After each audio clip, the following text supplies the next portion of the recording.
اعمال کی اصلاح کرم سے کر دے۔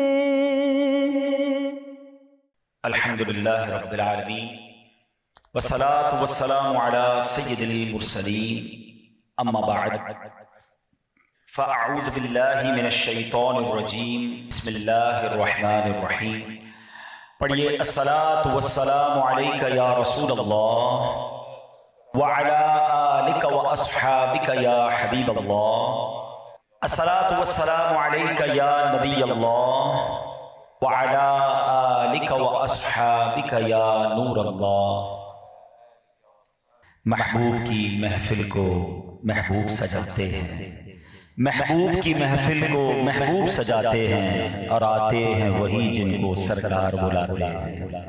وہ لوگ خدا شاہد قسمت کے سکندر ہیں، وہ لوگ خدا شاہد قسمت کے سکندر ہیں، جو سرور عالم کا میلاد مناتے ہیں۔ رہے گا یوں ان کا چرچا رہے گا، ہر سال ہی ہم دیکھ رہے ہیں دنیا کا کون سا کونا ہے، دنیا کا کون سا ملک ہے، کون سی قوم ہے جو میرے آقا کا میلاد نہیں مناتی، اور کس شان سے مناتی ہے۔ ہر آنے والا سال، ہر گزرنے والا وقت ہے، سبحان اللہ، نبی پاک کا چرچا اور بلند ہو رہا ہے اور ہوتا رہے گا۔ رہے گا یوں ہی ان کا چرچا رہے گا، پڑے خاک ہو جائیں جل جانے والے، ورفعنا لک ذکر کا ہے سایہ تجھ پر، ذکر اونچا ہے تیرا، بول ہے بالا تیرا، تو گھٹائے سے کسی کے نہ گھٹا ہے نہ گھٹے، جب بڑھائے تجھے اللہ تعالیٰ تیرا۔ تو یہ تو رب کا وعدہ ہے، اور یہ بڑھتا ہی جا رہا ہے اور انشاءاللہ بڑھتا رہے گا۔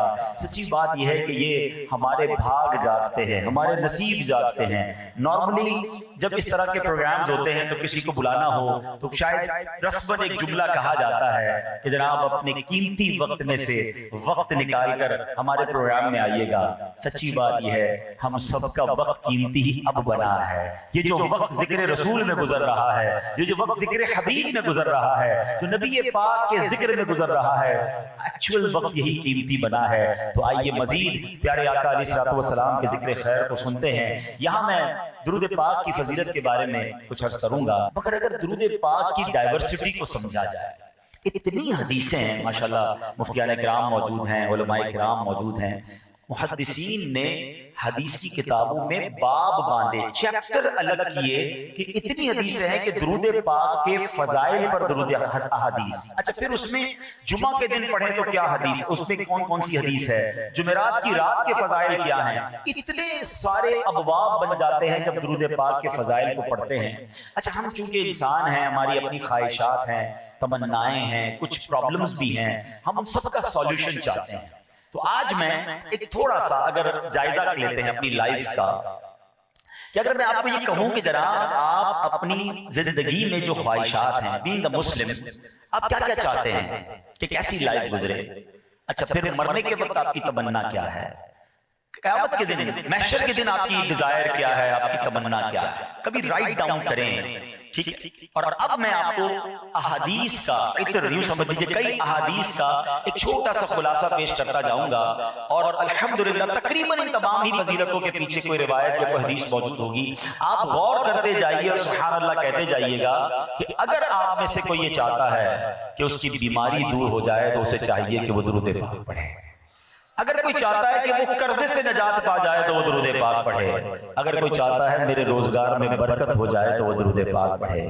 کوئی چاہتا ہے میری عزتوں میں اضافہ ہو جائے تو وہ درود پاک پڑھے۔ میں ذلت اور رسوائی سے محفوظ رہوں تو وہ درود پاک پڑھے۔ سنو، اگر کوئی چاہتا ہے کہ موت کے وقت نبی پاک کا دیدار نصیب ہو جائے تو درود پاک پڑھے۔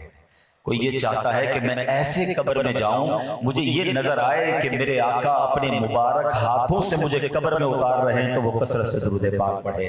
کوئی اگر اپنی قبر میں نور مصطفیٰ کے جلوے لوٹنا چاہتا ہے تو کثرت سے درود پاک پڑھے۔ سنو، محشر کے دن میرے آقا کے پرچم تلے اٹھنا چاہتا ہے تو درود پاک پڑھے۔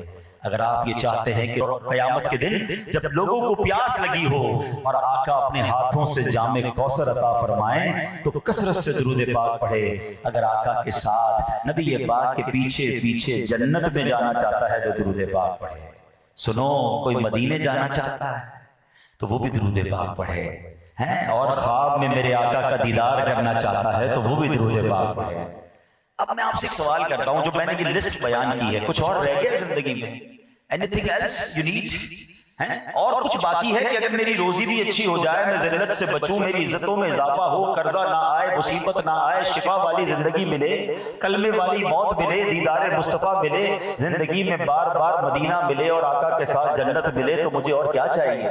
اور ان تمام چیزوں میں اگر آپ غور سے غور کریں نا تو درود پاک کی جب آپ فضائل پڑھتے ہیں تو سبحان اللہ، یہ زندگی کے ہر ایسپیکٹ کو کور کر رہا ہے، یہ میری زندگی کی ہر تمنا کو پورا کر رہا ہے۔ مجھے جو کچھ دنیا میں چاہیے، جو کچھ مرتے وقت چاہیے، جو محشر کے دن چاہیے، ارے درود پاک میں وہ سب کچھ موجود ہے۔ پھر کیوں نہ میں اس وظیفے کو اپنی زندگی کا ایک ایسا جز بنا لوں، ایک ایسی روٹین بنا لوں کہ روزانہ میری زبان نبی پاک کے ذکر سے تر رہے۔ وہ شاعر نے ایسے ہی نہیں کہا، ایکچولی بالکل کمال کی بات کہی ہے کہ وہ کہتے ہیں ہر درد کی دوا ہے صلی علی محمد، ہر درد کی دوا ہے صلی علی محمد، تعویذ ہر بلا ہے صلی علی محمد، دکھوں نے تم کو جو گھیرا ہو تو درود پڑھو، جو حاضری کی تمنا ہو تو درود پڑھو۔ تو اے میرے پیارے اسلامی بھائی، ہم فضائل بڑے سنتے ہیں، کبھی کبھی تسبیح نکال بھی لیتے ہیں، کبھی 200-400 بار درود پاک پڑھ بھی لیتے ہیں، مگر پھر روٹین آؤٹ ہو جاتی ہے۔ ایسا نہ کریں، ہماری لائف میں بہت ساری چیزیں بڑی پنکچوالٹی کے ساتھ ہو رہی ہیں، اپنی زندگی کا شیڈول ایسا رکھیں کہ روز ایک مخصوص تعداد میں ہماری زندگی میں درود پاک شامل ہو جائیں۔ آپ بلیو کریں، جب آپ یہ درود پاک اپنی زندگی میں شامل کر لیں گے نا، اپنی آنکھوں سے دیکھیں گے آپ کہ آپ کی ٹینشن ریلیز ہو رہی ہے، آپ کی مشکل آسان ہو رہی ہے، آپ کے غم دور ہو رہے ہیں، آپ کی طبیعت فریش ہو رہی ہے، آپ کے لیے دروازے کھلنا شروع ہو گئے ہیں۔ کہ میرے نبی علیہ السلام کا فرمان ہے جس کا مضمون ہے کہ جو شخص مصیبتوں میں ہو، پریشانیوں میں ہو، اسے چاہیے کہ مجھ پر درود پڑھے کہ درود مصیبتوں اور پریشانیوں کو لے جاتا ہے۔ تو اب آج میں بھی نیت کروں اور آپ بھی نیت کریں، انشاءاللہ روزانہ کثرت کے ساتھ درود پاک پڑھیں گے انشاءاللہ۔ اچھا اب مجھے کیسے پتا چلے کہ میں کثرت سے درود پاک پڑھ رہا ہوں؟ تو سبحان اللہ، علماء کہتے ہیں اگر کوئی ایٹ لیسٹ 313 مرتبہ درود پاک پڑھ لے روزانہ کم و بیش، تو وہ کثرت سے درود پاک پڑھنے والوں میں شامل ہو جائے گا۔ 20 منٹس 30 منٹس لگتے ہیں تو بڑا آسان ہے کہ کافی سارے لوگ واک کرتے ہیں، ٹھیک ہے، میں کئی بار سمجھاتا ہوں اچھی بات ہے صحت کے لیے، اگر آپ واک کر رہے ہیں نگاہوں کی حفاظت کے ساتھ تو واک کیجیے، لیکن اگر واکنگ ٹائم کو درود ٹائم بھی بنا دیں تو جتنی دیر واک کرتا رہوں تسبیح بھی ہاتھ میں ہو تو درود پاک بھی ہو جائیں گے، میری تعداد بھی پوری ہو جائے گی، بلکہ جدھر جدھر چلتا جاؤں گا وہ زمین بھی درود کی گواہ ہوتی چلی جائے گی۔ تو انشاءاللہ نیت کریں کہ روزانہ کثرت سے درود پاک پڑھیں گے انشاءاللہ۔ سبحان اللہ، میرے آقا علیہ السلام سے محبت یقیناً یہ ایمان کا تقاضا ہے، اور نبی پاک کی وجہ سے شہر مدینہ سے محبت، سبحان اللہ، یہ بھی ہمارے ایمان کا تقاضا ہے۔ ہمیں مدینے سے پیار کیوں ہے؟ ہم لندن کی باتیں کیوں نہیں کرتے؟ ہم پیرس کے خواب کیوں نہیں دیکھتے؟ بار بار مدینہ کیوں کہتے ہیں؟ امیر اہل سنت نے اپنے کلام میں یہ بات بڑے پیارے انداز سے سمجھا دی۔ آپ فرماتے ہیں مدینہ اس لیے عطار جانو دل سے ہے پیارا۔ What is the reason؟ کیوں مدینے سے پیار ہے؟ مدینہ اس لیے عطار جانو دل سے ہے پیارا، کہ رہتے ہیں میرے آقا میرے سرور مدینے میں۔ اچھا مدینے سے جو پیار ہے وہ ہم سب کو تو ہے، سرکار کی ساری امت کو ہے۔ کون سا امتی ہے جو مدینے سے پیار نہیں کرتا؟ وہ کیسا امتی ہے جس کو مدینے کی تڑپ نہ تڑپاتی ہو؟ لیکن آج میں آپ کو لیے چلوں گا آلموسٹ 2500 سال پہلے، آلموسٹ ہم بات کریں گے آج سے 2500 سال پرانی۔ مدینے کو لفظ مدینہ بھی نہیں کہا جاتا تھا، اس کا تو نام ہی کچھ اور تھا، ابھی نبی پاک دنیا میں تشریف ہی نہیں لائے تھے، مگر اس وقت بھی کچھ دلوں میں مدینے کا پیار جاگا تھا۔ اس وقت بھی نبی پاک سے عشق کی ایک عجب داستان رقم کی گئی تھی۔ آج ایک ایسی عجب داستان میں نے سنانی ہے جو ایمان بھی تازہ کرے گی، اور ہمیں اندازہ ہوگا کہ ایک میں ہی نہیں ان پر قربان زمانہ ہے، ایک میں ہی نہیں ان پر قربان زمانہ ہے، جو رب دو عالم کا محبوب یگانہ ہے. دیکھو میرے آقا دنیا میں آئے نہیں ہیں مگر محبت کرنے والے موجود ہیں, اور محبت کی بھی تو کس انداز سے کی, انداز بھی کیا نرالا تھا. اور سبحان اللہ اگر میں یہ کہوں تو غلط نہ ہوگا کہ مدینے کو آباد کرنے کا قدرت کا ایک شاندار انداز, اللہ کی کیوں سمجھے کہ قدرت کے رازوں میں سے ایک راز ہے کہ مدینہ کیسے بنا, مدینہ آباد کیسے ہوا, گویا محبوب کی آمد سے پہلے تیاری کیسے ہوئی. اللہ اکبر. تو یہ بات ہے میرے پیارے اسلامی بھائیوں آلموسٹ 2500 سال پرانی, اور یہ یمن میں ایک بادشاہ ہوا کرتا جس کا نام تھا اسعد تبان حمیری, اور یمن کی زبان میں بادشاہ کو تبا کہا جاتا ہے. اس لیے تاریخی طور پر یہ بادشاہ تبا اول, پہلا بادشاہ, یمن کا پہلا بادشاہ اس نام سے مشہور ہو گیا. ایک مرتبہ تبا جو ہے اپنے فوج کے ساتھ, اپنے لشکر کے ساتھ وہ ٹریول پر روانہ ہوا, اور 1,13,000, اب ذرا لشکر کی تعداد سمجھیے گا کیسا لشکر تھا کہ 1,13,000 پیدل چلنے والے, 1,30,000 گھڑ سوار ہارس رائڈر وہ اس کے ساتھ ہیں. ٹرائی ٹو انڈرسٹینڈ کتنا بڑا جلوس تھا. اچھا وہ جس شہر میں جاتے بڑی ہیبت کے ساتھ, اتنے بڑے جلوس کو دیکھ کر, ایسا کروفر دیکھ کر تو ملک والے, شہر والے ان کا رسپیکٹ کرتے, استقبال کرتے. اور وہ کیا کرتا کہ ہر شہر سے 10 علماء کرام اپنے قافلے میں جمع کر لیتے, اپنے ساتھ جوائن کروا لیتے, اور اتنے شہروں میں ٹریول کیا کہ 4,000 علماء کرام اس کے ساتھ ہو گئے. اتنے سارے دنیا کے ملکوں کا یا شہروں کا اس نے ٹریول کر لیا. اب یہ قافلہ مکہ پاک پہنچا تو کسی نے ویلکم بھی نہیں کیا, آؤ بھگت بھی نہیں کی. اب وہ تو بادشاہ تھا, اس کے پاس اتنا بڑا لشکر تھا, اتنا پاور تھا, تو اسے بڑا غصہ آیا کہ یہ کیسے شہر کے لوگ ہیں, کسی نے رسپیکٹ, کوئی ہماری مطلب استقبال ہی نہیں کیا, کوئی ہماری رسپیکٹ ہی نہیں کر رہا, مہمان نوازی بھی نہیں کر رہے. تو لوگوں سے پوچھا کہ وجہ کیا ہے, یہ مکے والے کیوں سب ہمیں اس طرح ویلکم نہیں کر رہے. تو وہاں کسی نے بتایا کہ یہاں ایک عبارت ہے, اس کا نام کعبہ ہے, مگر اس کعبے میں لوگ بتوں کو پوچھتے ہیں. اور یہ سب تبا نے جو ہے وہ جب یہ سنا کہ اچھا کوئی ایسی عمارت ہے جس کو یہ اتنا رسپیکٹ کرتے ہیں, تو کہنے لگا, دلی میں اس کا خیال آیا کہ میں کعبے کو ہی گرا دیتا ہوں, نہ رہے کعبہ نہ اس کی رسپیکٹ رہے گی, اور اسی طرح میں مکے کے لوگوں کو بھی قتل کر دیتا ہوں. بہت بڑا لشکر تھا, اس کے پاس کنٹرول تھا. اب خدا کا کرنا یہ ہوا کہ جیسی اس نے یہ بد نیتی کی, بری نیت کعبے کے بارے میں کی, اس کے سر میں شدید درد, اتنا درد ہوا کہ اور آنکھ, ناک اور منہ سے اتنا بدبودار پانی نکلنے لگا کہ کوئی اس کے قریب ہی نہ کھڑا ہو سکے. اب بادشاہ ہے, طبیب آ رہے ہیں, ڈاکٹرز آ رہے ہیں, علاج کرنے کی کوشش کر رہے ہیں, نوبڈی, کوئی بھی کچھ نہیں کر پا رہا. بڑے بڑے انہوں نے سب ایکسپیریمنٹ کر لیے. تو اب ایک جو طبیب تھا نا وہ کہتا ہے کہ میں نے سارے اپنے فارمولے, ساری دوائیں استعمال کر لی ہیں, مجھے تو کوئی آسمانی معاملہ لگتا ہے, یہ کوئی جسمانی بیماری نہیں, سمتھنگ ایلس, یہ کچھ اور ہے. اچھا جناب, اب اس کی رات کی نیند اڑ گئی. تو اچانک ایک رات کو لیٹ نائٹ ایک عالم صاحب کے پاس آئے, کہا اگر بادشاہ 1 to 1 مجھ سے ملاقات کرے اور جو میں پوچھوں سچ بتا دے تب میں اس کا علاج کر سکتا ہوں. تو دونوں کی ملاقات ارینج ہوئی. اس نے بادشاہ سے کہا, یہ بتاؤ, سچ بتانا, تمہارے دل میں کعبے کے خلاف کوئی بات تو نہیں آئی تھی, تم نے کعبے کے بارے میں تو کچھ رانگ نہیں سوچا تھا. تو وہ کہتا ہے بات تو ایسی ہے. سچ بتا دیا اس نے کہ میں نے تو پلان کیا ہوا تھا کہ میں کعبے کو ہی گرا دیتا ہوں, اتنی لوگ اس کی رسپیکٹ کرتے ہیں, میری کسی نے رسپیکٹ ہی نہیں کی.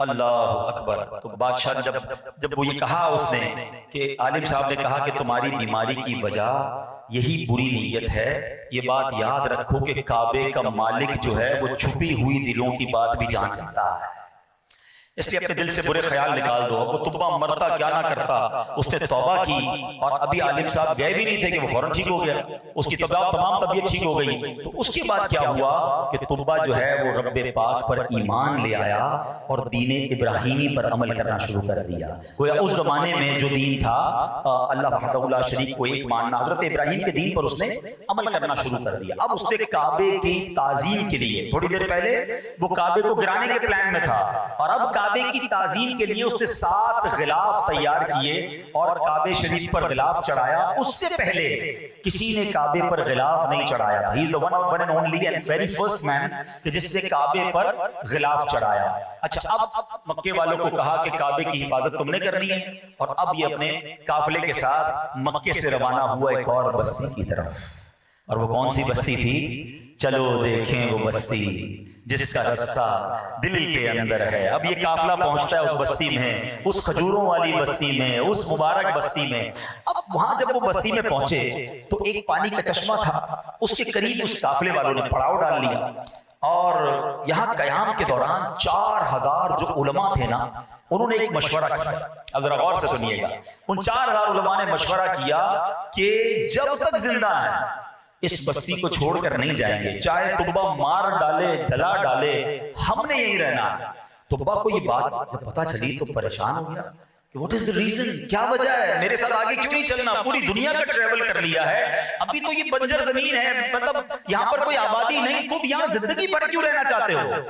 ہائے ہائے ہائے. اب جو علماء نے بات بیان کی نا، انہوں نے کہا ہماری کتابوں میں لکھا ہے کہ ایک نبی علیہ السلام تشریف لائیں گے جن کا نام محمد ہوگا، ان کی وجہ سے کعبہ اور مدینہ طیبہ کو عزت نصیب ہوگی. وہ حق کے امام ہوں گے، ذوالفقار نامی ان کی تلوار ہوگی، اونٹنی پر سواری فرمائیں گے، منبر پر کھڑے ہو کر لاٹھی ہاتھ میں لیے خطبہ ارشاد فرمائیں گے، قرآن عطا کر کے ان کی شان کو اور بڑھایا جائے گا. اور جب قیامت کا دن آئے گا تو ان کے سر پر حمد کا تاج اور ہاتھ میں حمد کا جھنڈا ہوگا. وہ لوگوں کو لا الہ الا اللہ کی دعوت دیں گے. ان کی ولادت مکہ شریف میں ہوگی، ہجرت سے اس بستی کو نوازیں گے. سنو، اسی بستی کو مدینہ منورہ کہا جائے گا. وہ شخص یقیناً سعادت مند ہوگا جو ان کا زمانہ پائے گا، ان پر ایمان لائے گا.